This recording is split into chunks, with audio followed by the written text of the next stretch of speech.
Hello everybody, Tyrannodorkus here, and I am coming with you with some very sad news. If you haven't already heard, EverQuest Next has been cancelled officially. Now from the news that I'm hearing, a lot of people seem to think it was writing on the wall the whole time. Honestly, there's no way to tell the future. No matter how good you are with statistics, the future is never known until it happens.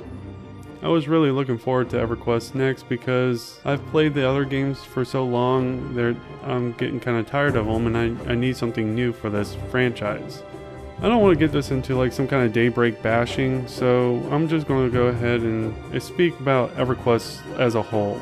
What got me into EverQuest originally was my brother. He found the game, and I really don't know how he did. I think he was hearing it from friends at school at the time. And this is around 2003, and we're getting close to the end of high school, like either it's around junior and senior is where we decided to get into EverQuest. And he was playing it, and I played off his account for a little while. And eventually I decided to get my own account and then have my character transferred over. So what I started off in EverQuest was I made a wood elf bard. I don't know why, I just kind of like the idea of being a bard. I don't even know why I chose the class anymore. Maybe it was on the cuffs of watching like Lord of the Rings or knowing The Hobbit or something. I just really liked the idea of being an elf at the time. And the bard, I guess, was just a different kind of class altogether that I never really got to play in games before.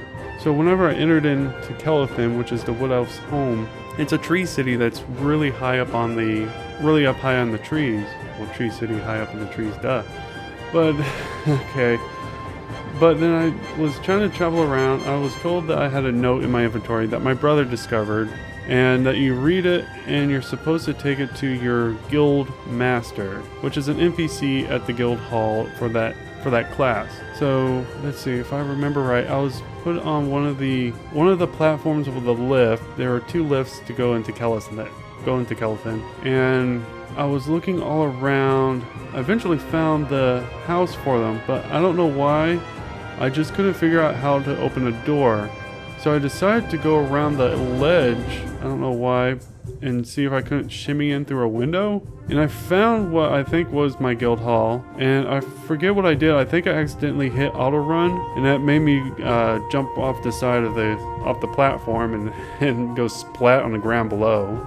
And then I respawned, and I had no idea where I was. I think I could see the city above me, and I could see a lot of creatures walking around, like orcs and I think it was salamanders? No, bones, skeleton. I was seeing them kind of walking around, and I was trying to avoid them. And I was looking up at the city trying to look for a ramp to get up. Obviously there's no ramp to Kelethin if you played the game, so you'd know that that went nowhere fast. And then I eventually came across a cleric, or I guess the cleric came across me. And this was, I guess, during a time where a lot of people were still trying to help new people get into the game. And that was really cool. And then she sent me a tell, and she told me how to send a tell back, which I done, and then we got into talking, and she explained as much as the game she could to me, that any questions I had about the game. And I come to find out she was the guild master of the guild that she was in, along with her husband. She also gave me like about 10 or 15 gold, I think, which was a lot.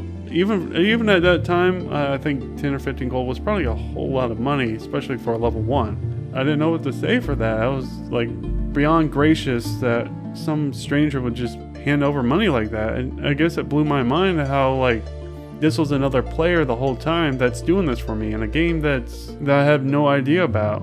It was like a game life changer once you realize that other people playing these characters are helping you, and it's not an NPC, it's not a tutorial. It was another person that also had to go and live through these same experiences themselves and then relay that to new players. There was another character, a dwarf, that needed some help, and to help pay back my debt, or not really a debt, but I offered to help the person out, which turned out to be eventually another friend, because a lot of people in that guild were pretty cool at the time. All he needed was to hold some items, because there was no shared banks at the time. So he needed me to hold some items for him while he switched to another character, came back, and then I gave the items back to him. And since I was a new player, I guess he wasn't very sure of me either, but this is what this is what he had to do, and I was probably the only person that offered to help. And so he handed me the items, switched over, came back, saw me just sitting there waiting for him to come back, and I gave everything back over to him. And he decided to reward me for that, give me a few more gold, and work more on being this kind of helpful to the rest of the guild because of what kind of help they gave me. And that what helped shape me as a gamer, as a MMO gamer and gamer in general. Once I got that kind of help and not realizing, hey, I could be doing the same thing for other people. And that really helped me shape myself as a person as well. And all this was done during EverQuest. Now, I'm not trying to say EverQuest is what changed me, because EverQuest is just a game. It's a tool to be used. And I learned a lot of my life lessons using EverQuest. So, like going on to EverQuest 2, some of the things that brought me into EverQuest 2 was I made a Shadow Knight Ixar Paladin, well, not Paladin yet, but a Shadow Knight Ixar, or Ixar Shadow Knight. And then once I ran through the I ran up the beginning levels, and then once they chose your class between Shadow Knight and Paladin, I knew I wanted to be something a little different that nobody else was playing at the time.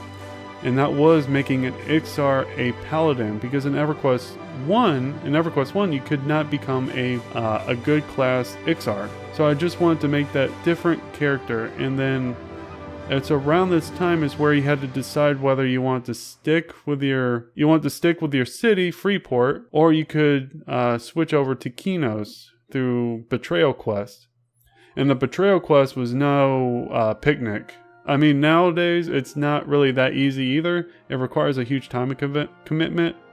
But back then it was a choice. So once I decided that I definitely wanted to be a paladin, I started the Betrayal Quest for that character. And that is when it took a lot of time between trying to work the quests inside the city to show my betrayal, and then eventually I got kicked out, which I then was, once you were exiled, you became a citizen of Haven, which was a underground city which connected both connected the Commonland Isle and the Kinos Isles through an underground network, in which you can travel back and forth between the two through this, instead of trying to use the boats or something. Since you actually could not get really near the boats, since both islands did have their factions guards sitting around the piers. So you had a hard time trying to get into the boats without a good faction for either of them. It was a really awesome feeling once I've been able to finish the Betrayal Quest and then finally be able to set foot inside Kinos with an Ixar. Now, I really felt like a foreign immigrant walking into Kinos for the first time, and it felt amazing. It was a different feeling altogether, and I didn't know what to think. It really set in that this game was real to me. Now, I have countless other stories like this of my adventures in EverQuest 1 and EverQuest 2. It was just a small little sliver of what it was like playing these games and using them to really explore who I was as a person. And these games mean a lot to me. So I was really excited whenever EverQuest Next was finally announced. Even with that little hokey little sand show that they're doing to try to explain it at first, it was funny, but I could really get on board with the ideas behind EverQuest Next. The voxel environment and the AI alone. If I could have got the Storybreaks AI in any game, that would be a major seller for me. It would almost sell me on the fact that it's a game that's going to be different and worth playing, because it is a completely new kind of mechanic for a game that just isn't explored. This sort of AI that lives and breathes now, instead it's just hand placed or is run off some kind of script. But it's an AI that will react to you, react to the people around, will actually move around to different locations if it's being threatened. It'll take advantage of areas that aren't being patrolled. Just the idea alone of this AI was enough to sell this game to me, but there was more to it. The voxels, where the environment is destructible based off the kind of attacks that you do, or what kind of things that you do. You could set up like a trap for an enemy to come through, or like you can try to hide into a building and this large enemy could just break through it if it wanted to, if it was large enough. Just the different ideas that this game was proposing it didn't seem too high end for a game studio like Daybreak to pull off. And I don't know what happened. I guess like either they like put too much focus on their other games that they had out, like either Hizzy, H1Z1. That seemed to be kind of a big hit. It's kind of a real big hit now. But I'm really worried that the company itself is putting too much emphasis on short-term gains and not looking at the long-term. And that's what's concerned me about the previous EverQuest games now. That's now, since EverQuest Next is canceled, what's going to happen to EverQuest 1 and 2? Sure, they'll probably still be around for a little bit longer, but will they eventually, are they going to be sold off as no longer a profitable adventure for Daybreak? Because this game franchise is a very old, very strong franchise. One that I really wish wasn't taken so lightly as to just cancel a game over. But since their cancellation, we still have Landmark. It's not the best game. I still plan on trying it out. I personally am no longer like confident in Daybreak, but I still want to try and support and play the games I do enjoy. Even though they are the ones running it, I like EverQuest 1 and 2. I haven't been in EverQuest 1 seriously in a very long time. EverQuest 2, I go in and out every once in a great while just to look at my characters to see that they're still there, their names are still their names. So as for the rest of my EverQuest adventures, I'll have to see whenever it happens, because I can't reliably say what I will and won't do until the time comes. That was my rambling about EverQuest Next news, and I hope you enjoyed my little stories. So catch you all later. Bye everyone. Stay awesome.